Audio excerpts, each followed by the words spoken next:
Hi guys, my name is Lindsay. Welcome back to my podcast. Let me play my intro for you real quick and then we're going to get into some tea and gossip for you. Hi guys, today. welcome back to my channel. I'm the Housewife Historian and we are here to talk the Real Housewives of Beverly Hills. I'm going to be talking a little bit in code today because if you watch my channel and you watch my live, yes. Is the plane going down? Are we gonna die? Why are you saying I'm sorry?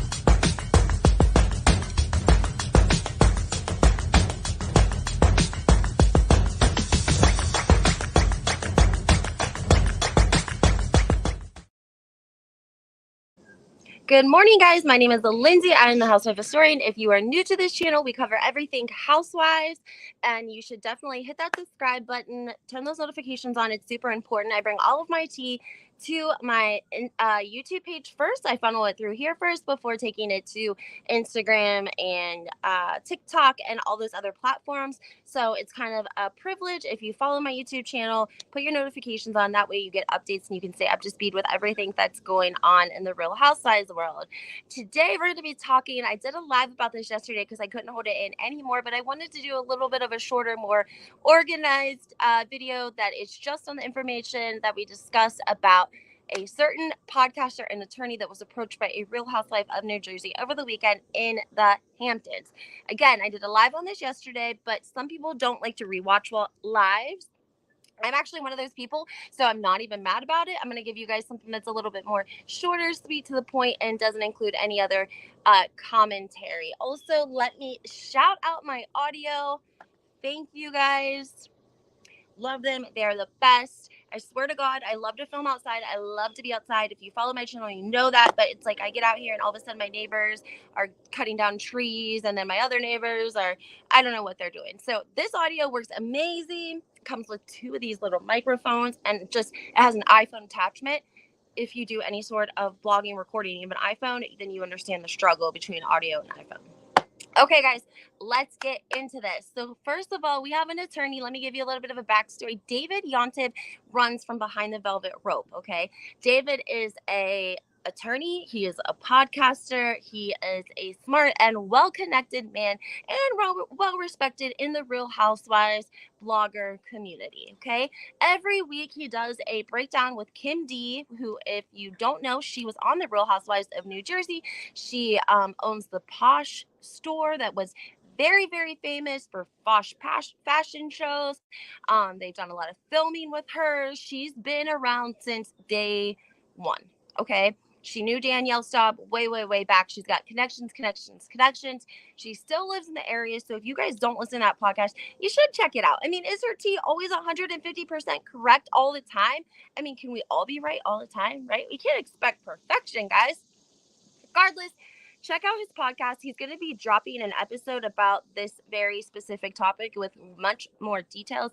Not this Saturday, but next Saturday with Kim D. Okay, guys? So that's why I nagged him to death to get some information for you guys because I was like, we cannot wait this long to hear what happened in the Hamptons. Okay, so he gave me some information. I want to talk about it with you guys, but of course everything in this video is alleged. Please don't come for me. Don't come for the messenger. I've already been, what is the word when they oh my gosh, like at frat parties, like they initiate you. Is that the word that I'm looking for? I've already been initiated. Okay, I've already been initiated. I've been doxxed, all that fun stuff. So please don't come for me for killing the messenger. Okay, so let me set this for you guys real quick. David Yontef, again, podcaster Behind the Velvet Rope. It is a well-established, well-respected podcast that has many different people on it besides Real Housewives. He just had Tiger Woods's ex on there, and she slept with PK. I'm sorry, I have to tell you guys that. I think it's Tiger Woods's, like, the whole scandal that happened when he was married, right? Okay, think. The woman. I guess she dated Dorito's husband, PK, from Real Housewives of Beverly Hills. Lord. Heard it on the podcast. He also asked her, like, how it was. How the D was. She was like, it's his personality that I'm attracted to. I was like, oh, okay. Anyways, let's get into this. So David often ventures to the Hamptons on the weekends in the summertime, and this isn't the first time that he's run into like housewives or someone that he's spoken maybe not 100% positively about and ran into them. It happens to everyone, right? It happens in real, even if you're not a podcaster, you're going to be talking shit about somebody and they overhear you at the grocery store, whatever the case may be. It happens in life, right? But there's a time and place for everything. Now David and Sarge, okay, guys, sound it out, spell it out, sound it out again. Sarge, I'm sure you know who I'm talking about. Sarge is now frequenting the Hamptons, which people seem to be really surprised about this. We know that the Hamptons is like a richy place to be hanging out. We know Bethany's in the Hamptons, Ramona, Erin, the Real Housewives of New York. So for people in this area, the Hamptons is a highest end place really that's close to New York City for people to spend time at. People are usually shocked to hear that Sarge is hanging out in that circle because it's not very big. The Hamptons are not very big. And that is a circle of elevated people in New York City. Okay. Also, guys, I have kittens. My cat had kittens. I don't have kittens. Well, I'm taking care of these kittens. If you hear them in the background, I don't think we've lost one, but sometimes they jump off the deck and anyways, David and Sarge were friends for a couple of years, I would say. He attended Marge Sr.'s birthday party. They were actual real life friends. After he started his podcast, but still friends,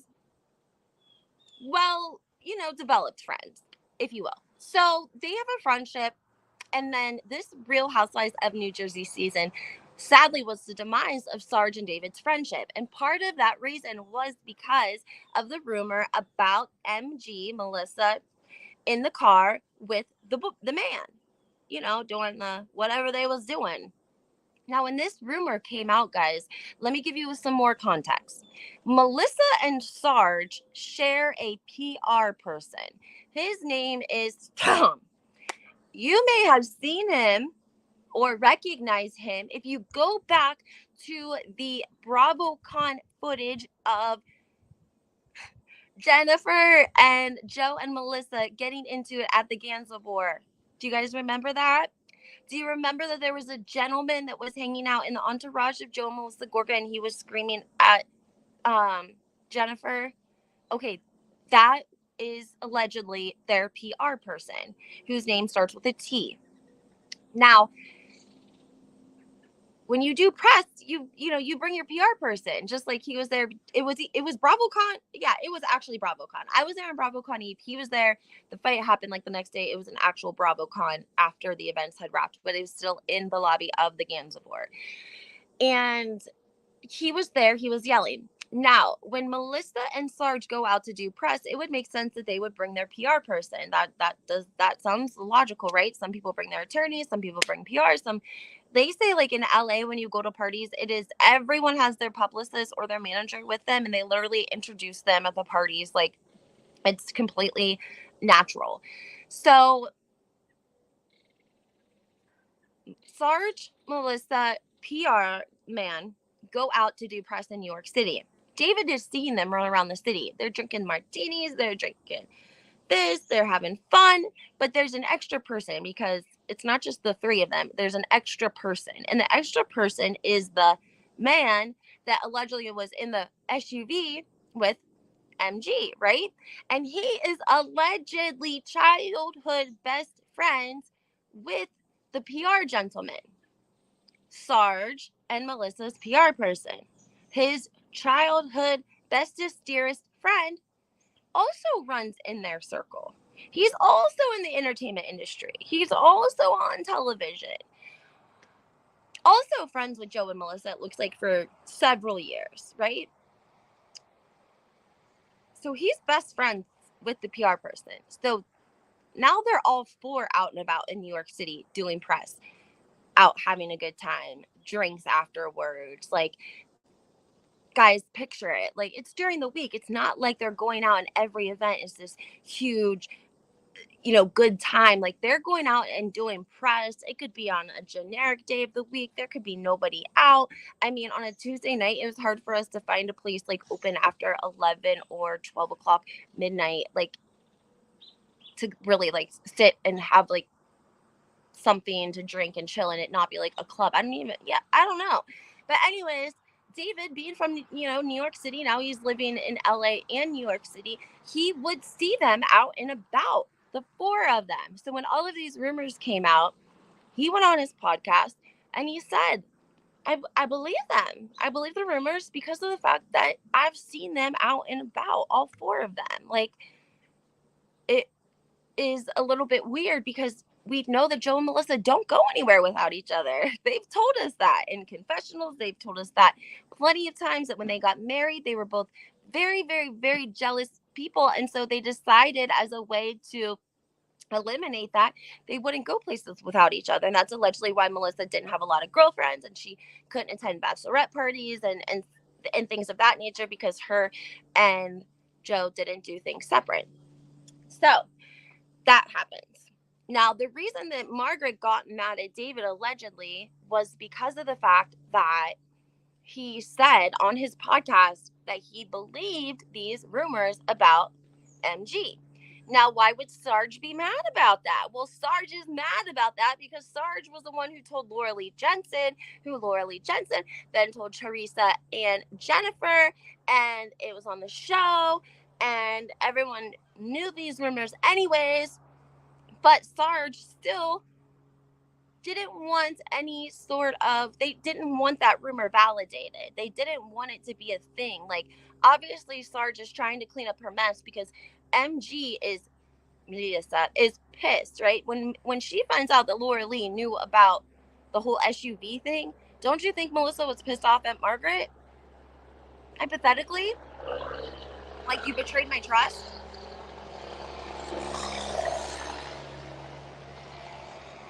You betrayed my trust and told your best friend about like something that was just between us, right?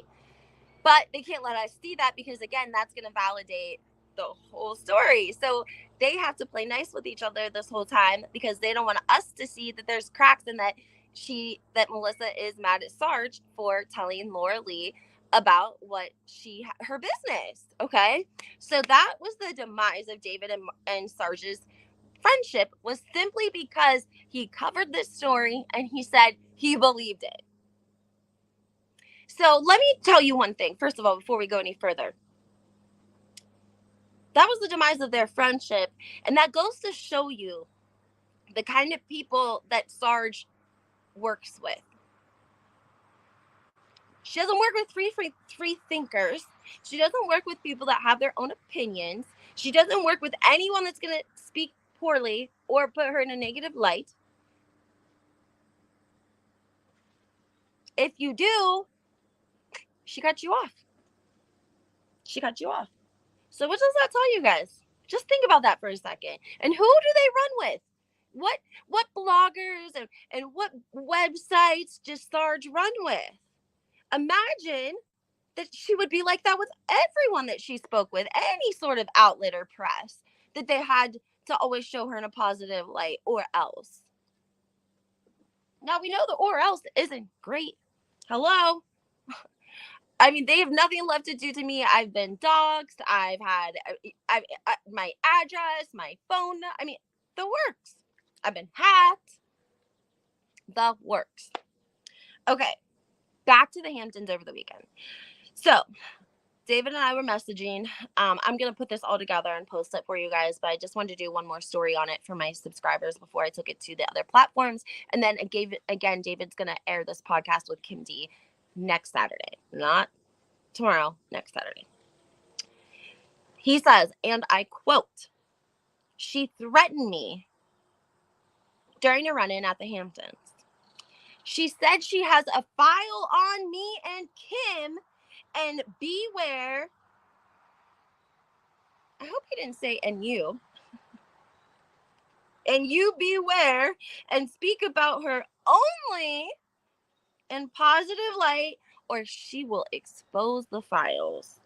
I told her everything I do is public and my file on her is bigger than her file on me, so F off. I admit to anything and everything in my past and not the least bit scared of her. And then he calls her a name. Sarge, I didn't say this.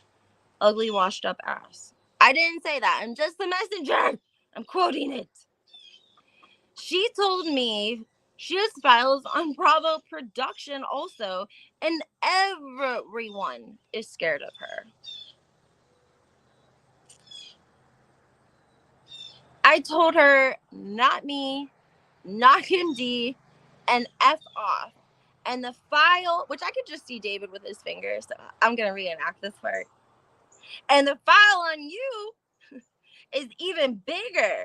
So just imagine and promise she will not like what I have in the file on her. Let me read it to you again. David said, we had a run-in the Hamptons with Sarge.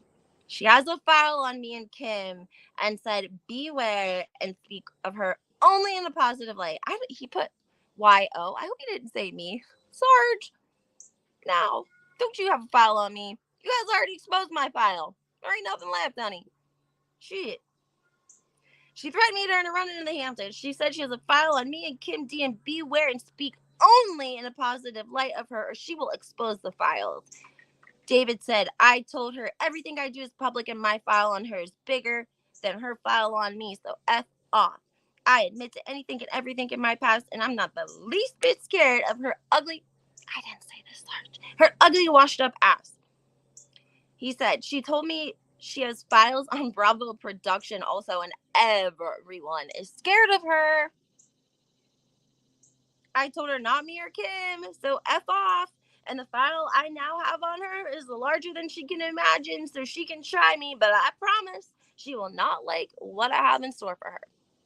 So that's David.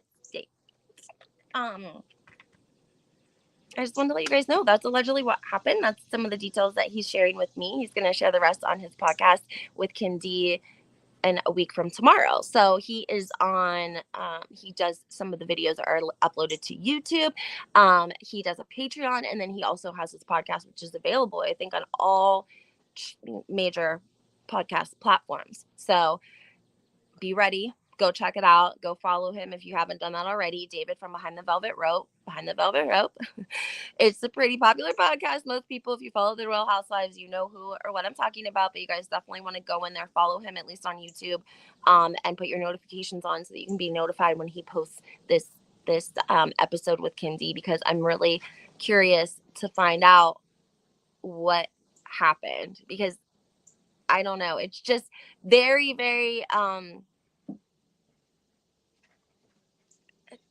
I don't know. I'm like speechless, because it really feels like sometimes over here is like bloggers and podcasters and people, you know, that are giving so much free press, so much attention to Bravo and Bravo celebrities, and then, you know, getting shut down or demonetized or attacked when you're at an event with friends and family.